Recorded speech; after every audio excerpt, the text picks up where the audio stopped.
time for the two of us to team up. It doesn't matter what obstacles they put in our way. We'll blow past everything they throw at us. Double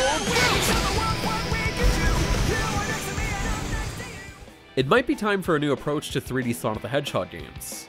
We see so many great studios swoop in and reinvent or do right by the series, like Pagoda West and Headcanon with the recent Sonic Mania. The real Sonic cycle isn't about any individual iteration, but about the goodwill the franchise constantly yo-yos back and forth. Sonic Forces has problems of its own and falls flat on the other end of the cycle. The idea behind swapping 2D and 3D versions of Sonic is brilliant. I mean, they've done it before, but again, that concept is sound. This time Sonic and his pals are battling an unholy alliance between Infinite, a critter version of Reaper from Overwatch, and Dr. Eggman, which leads to all sorts of friend antics and interdimensional help from a retro potbelly, non-talkative Sonic. Given that Infinite's origin story is told in detail in a tie-in comic book, you could probably tell how eager the narrative is to wrap things up quickly. We get glimpses of past villains and friends in rapid succession, all leading to a level of fan service that culminates in a create-a-character mode. Sega tries to go for a dark turn with Infinite's extreme level of hatred for everything that is good in the world, not to mention talk of off-screen torture. But in any given scene, Sonic sort of just shakes things off and throws in a one-liner for levity. Your concern is touching, Knuckles. There are no states, no wow, Eggman might really win moments. They've robotized Sonic's uncle before, no less, and haven't really revisited meaningful dark elements since.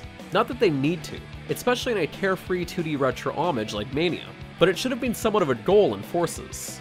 Along the 5 or so hour journey, you'll swap in aforementioned 2D and 3D sections, which are sometimes interchangeable at any given level. Most of your opposition can be handled with a swift lock-on attack that can be spammed, accompanied by a boost button.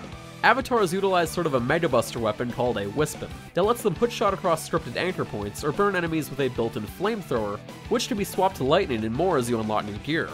While I disagree that most Sonic games are just hold right to win, there is a level of automation in Forces that's occasionally stiff. I don't get why Sonic Team felt the need to inject QTEs in a handful of stages, or make the lock-on attacks so empowering. Boss victories are also often anticlimactic, because much like a portion of Forces, they're scripted as you're dodging normal enemies, waiting for your window to mash the lock-on strike. The potbelly portions are a little more grounded, as old Sonic doesn't have as many tricks up his sleeve and is mostly reliant on his spin dash. So yeah, minor spoilers, but not really. Sonic is out of commission sometimes, you'll have to take over with a custom avatar to keep fighting the good fight.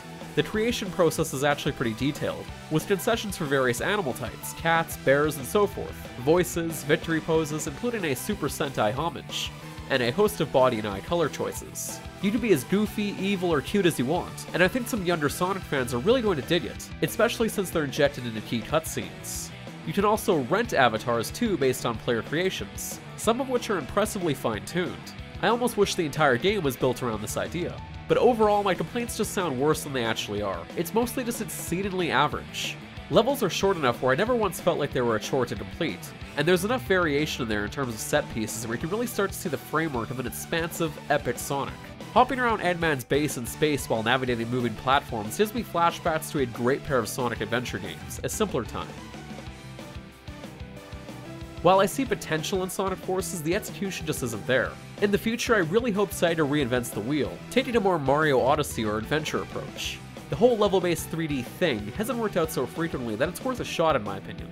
But for more written reviews in general, such as our Sonic Mania review from Chris Carter, be sure to head on over to Destructoid.com.